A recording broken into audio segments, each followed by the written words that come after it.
So to kick this haircut off, I go in with a number 2 guard on my end. This Masters, going with the grain, getting all of the hair down to that one desired length and prepping it for the fade today.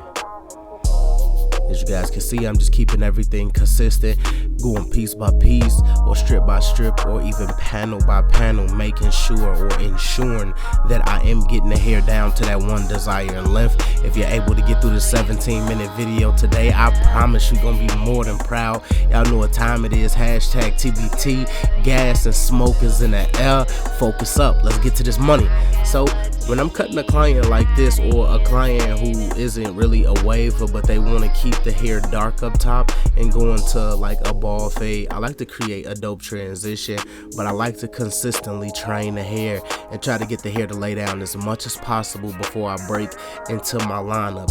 That's the objective. You want everything to look just as smooth, or everything to transition into itself perfectly. So I go in with my Gold FX liners and I just tap my line in a half of an inch above where the sideburn area start, and I just feel like this is just my perfect area for my fade. It could have went higher or I could have dropped it lower, but personally for me, I just really enjoy putting it right here. It was just so much easier to connect to both sides, and I just understand when doing a fade like this that I gotta set my lines contour to the head just so I can ensure that I'm giving my client a fade that fits his head, opposed to trying to get a fade and just put it on somebody. So like in the shop, that's something that's really big. You can't give everybody the haircut that they want, but you can try and you can adjust due to the contour shape of the head, and that was just so important. So guys, remember, pay attention to head shape, because that's what sets you up for your next step. So right here is my number 1 guard, and I'm using them on my end as ZR2s, and I'm going up about a whole inch, giving myself some room to break into my fade. As you guys see, this is a true 1, so instead of going completely open with your clippers, not saying that you won't get the same result, but you're getting a true 1. There's no way that you're not getting a 1 when you're using one of these blades. Sometimes people blades aren't aligned all the way, so it doesn't be very clean or consistent cut completely open all the way around. So you can use these blades just to really ensure that you get that 1. But as you see, I do my 1 all the way around, then I go into my 2 completely open it, and I start to debulk the side of the head. When debulking the side of the head, I'm using the hilt of my blade because I don't want to take off too much bulk, but I want to set myself up and start to create the transition so I can kind of see my fade before I get there. Then I go in with my Andis fade blade on my 1919s completely closed. Shout out to my brother Filthy Blends. He's the one who does this conversion. He actually has the bracket and sells the bracket, so you can complete this conversion on any wall clipper, and it's just one of the dopest combinations that's out right now, because I get to have that wall power, but at the same time I get to have that Andis fade effect. And this is the fade blade, it doesn't tug. This is the newer fade blade, so all my fans out there who never got a chance to use the fade blade or was disappointed when the fade blade tugged, the new fade blades are out, and as you guys can see, I'm fading with it. It's not tugging, and I'm getting my transition, and this haircut is slowly but surely coming together. Y'all know what time it is. It's 2019. This year the creators, is bag season. We lock, we focus. So just, stick with me through this video. It's only gonna get better. So if you're new, please hit that subscribe button, hit that notification bell to get alerted when these videos come out. I promise y'all, we've been applying pressure since day 1. We definitely not stopping today. So I go in completely open on my wall 1919. So I like to go completely closed, halfway, and then open. And as you guys gonna see me work around here, I'm closed right here at the bottom of my line, and then I raise them halfway right here just so I can hit some of the bulk in this area, and then I go completely closed, and then I just really try to feather out the back end, because behind or in the back of the head is normally the hardest part of the fade to connect to the fade, because if you don't fade high enough in the back, you could create guidelines for yourself later on in the fade. And then I go in completely closed with my 1/16, getting everything together and slowly but surely starting to create my transition. I'll take my guard off just to clean up, just because my 1/16 completely closed is still leaving somewhat of a shadow line, but something that's not too hindrance to my process. I could take my guard off and flick this line out. Then I go completely halfway right here, and I'm just slowly but surely nudging at this line because I'm getting close to the ridge area, and you don't really want to push the fade too high to where it look like it's just sitting on top of his head. You always want to create that transition. That is the whole point of the fades. When you fade into real dark hair, you want to create a nice transition so those that do see it, you know, it's shocked and mind blowing. That's just a part of the game. We gotta focus up. We gotta make sure that these blends is blurry. We gotta make sure that these lines is icy and that they so straight that they can bend rulers. That's the objective. The objective is to push yourself beyond the measures that you've ever been in the shop. And then I go completely open right here with the 1/16 guard, and I'm just cleaning up the bottom of the fade area, and then I'll break into a 1/8 after this guard. And as you guys gonna see, I'm gonna bring it all the way together with my 1/8 guard. 1/8 right here, completely open. And as you guys can see, I'm just slowly but surely flicking and using the hilt of my blade, and I'm creating transition.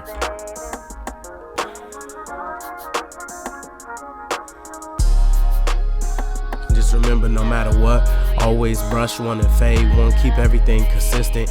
You want to keep the hair trained. You gotta keep prepping yourself for the next step. And as you guys can see what I talked about earlier, I want to train the hair. And just the more I brush and the more I fade at it, I'm getting the transition. You gotta get the hair to lay down, and you gotta get the hair to be consistent and abide by your rules, because if you force hair to do something that it doesn't want to do, gravity will naturally move hair on its own. Hair is gonna lay a way that it wanna lay. So when you use a brush to help attain training the hair, it's gonna be easy to set yourself up for your next step in your fade. So as you guys can see, I'm just working my way over with my 1/16 guard, going from completely open to halfway to close. I'm giving myself room. I'm breaking into my fade softly. I'm not overly doing it. I'm not overly playing my part, and you gotta understand that from a different perspective as a barber too. Sometimes you can overplay your part in fades and literally destroy the essence of your fade or the essence of your haircut due to not taking proper steps and not taking your time. Like, the game will reward you for every bit of the energy that you put in, and I'm so big on that with not just barbering but just in real life. Like, you get what you dish out, and honestly, like, everything is off energy, everything is off the vibe. And me personally, when I'm in a shop, it's me and my client. Like, I don't even see what's going on in the shop. All the jokes or whatever, I don't even hear them, because it's me and my client. Like, and I'm in my world when I tune in. Like, that's what I was telling y'all about earlier in the year when I was making videos. You gotta tune in to yourself. You gotta tap into who you are, not only as a person but as a barber, because that will determine what you truly want to do behind the chair. And I have a true love and passion for education.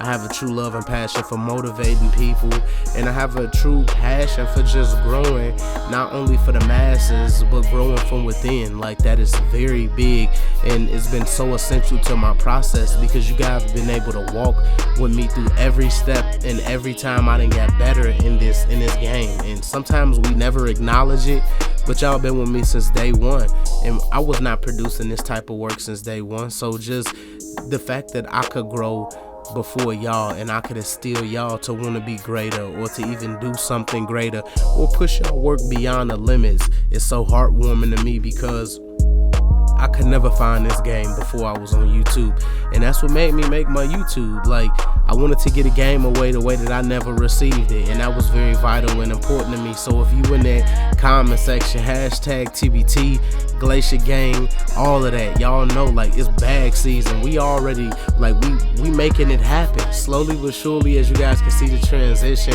is dope, and when I put a line on this, I'm definitely finna destroy the game. Like, that's just what I love to do. Like, I like to disrupting myself. I'm always trying to push myself to the next step, and I'm always setting myself up to be greater in the next thing. So I go completely open with my Andis Masters, and I'm going about a whole inch, because I kind of want to add this faded beard look to it, but I don't want it to be harshly faded, because I still want the beard to be pretty full so it can bounce back off the fade. So it's like dark hair, fade, and then dark hair. So that's how you want it to look. You want the transition to go from either dark to light and then light to dark. So everything that I do on the bottom was things that I did to the top.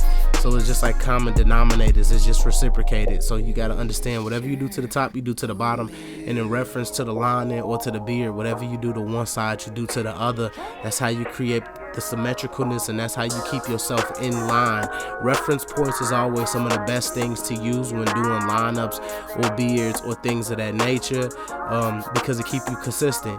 So that's where the symmetricalness come from. So I come in with spritz, and I'm just basically spraying the front of the liner and the beard, and I'm setting myself up to put my liners on this thing. We finna get busy, so y'all just strap in for me right quick. I go completely closed with my Andis Masters, and I'm just floating over the hair, getting everything truly down to that one desired length, because you guys know this is the most essential part to any haircut. Then I go in with my Gold FX liners, and I'm just hitting the back of the beard line, getting everything consistent. And I'll need to drop this vertical bar completely down just so you guys can see what I plan on doing with the beard. This is always essential. Like, I kind of like starting myself out on the outside perimeters. I like to do the boundaries first, just so you can kind of see my frame out work. And if I have a strong foundation or something strong to work off of, I know I will end with a strong result. You guys got to remember, if it's no strong foundation, it will crumble. And in this unperfected game, you got to set yourself up. So I break into my line from the middle, and I literally just work my way to the left. Everything is tap and go with me. I'm not scraping at the skin. I'm not overly applying. And I'm just basically tapping. I'm letting my trimmer do all of the work possible, because these trimmers are very, very, very sharp and close. I said on myself, these are not modified blades, and the average barber would destroy somebody's skin with these. So, like, as you guys can see, I'm using my hand and my fingers as pressure points, and I'm not pressing. I'm just literally going straight across, and I'm tapping, letting the trimmer do every bit of the work. That's how you guys get the consistent looks. That's how you guys get the symmetry, and that's how you guys don't irritate the skin of your client. Keep everything consistent, and I promise you, the game will reward you for every bit that you put into it. That's what it's about. So I go in with my boy Sean Cuts Hair color enhancement card, and I'm spraying no drip at least 3 to 4 inches away from the card. This is literally the dopest color enhancement card out there. If you want this card, please visit Sean Cuts Hair Instagram page and click the link in his bio, and it will take you right to the store to purchase this color enhancement card. You have both of your 90-degree angles right here, and you have your curve for your roundabout, so it's nearly impossible to spray outside of the boundaries. Shout out to my boy for making such of an amazing add-on with the Beam Team cordless compressor, because it makes applying color 10 times more easier and 10 times more efficient. So shout out to my boy Sean Cuts Hair, man. Please visit his IG page, hit that link in his bio, and that's how you'll be able to purchase you one of the clutch cards. It's one of the dopest in the industry, and just add this to your arsenal, and I guarantee you, everybody out there that's using color, you'd enjoy it a little bit more, because everything is premeditated with this card, and it's just so dope. So I go in using my Gold FXs to basically break into the mustache line. He wants to separate his mustache from the vertical bars on the side of the mustache that I just cut into, because he just doesn't like the full look. He just like the beard lined up wide, and then the mustache lined up a little bit thicker than usual, but he likes a slight disconnect. So I'm just disconnecting those off back before I break into any of my razor work or any into my real serious work. Then I go in with a Barber magic pencil, and I'm basically concealing my line of treating this as if women treat their eyebrows, and you just basically go in and they fill in their eyebrows. So I filled it in with color, and then I went behind it with my concealer, which would basically be my Barber magic pencil, and then I'll use my trimmers to blend this line out, even though they would use like a brush or something like a blending brush or things of that nature.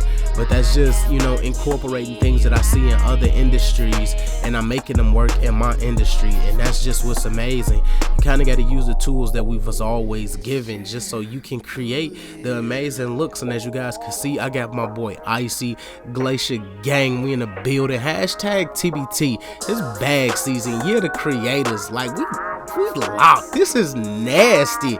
If y'all in that comment section, hashtag TBT, we not playing. We stretching the skin, angling the razor at a 45-degree angle. I'm bringing everything back to the lining. And as you guys can see, we getting this beard as clean as possible. Every line is getting crispy as possible. That's the objective. We supposed to bend shapes, and we supposed to take the vivid imagination of lineups and push it beyond the expectations of our clientele. You want to show them things that they've never seen sitting in other barber chairs, and that's my objective. I want to give somebody a haircut that they never seen. I want to tap into that's so different. That's the difference between me and a lot of other barbers. I pride myself on details and consistency and precision, and that's why I'm able to retain 100% retainment rate with my clients, because they can trust not only into my process, but who I am as a barber and how much I care about their hair and their ending result, how much I care about instilling confidence. That's what it's about being a barber. It's bigger than just cutting hair. I don't care about having nice hands. I care about how that client feel when they get out the chair. It's a big difference. Then I go in with my 1919s, and I'm just basically shaping the bottom of the beard because everything is intact, everything is in order. Y'all know what time it is. It's Glacier Gang. We in the building. My boy Icy. The beard is nasty. The lineup nasty. The fade is nasty. And this is just, man, this was one of them beautiful haircuts. So as you guys seen, my boy was struggling before. It's been a struggle. But y'all know how they all say. Every story gotta have a different ending, and in this case, y'all know what time it is. Hashtag TBT.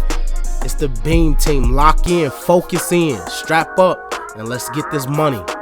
Until next time, and may God bless.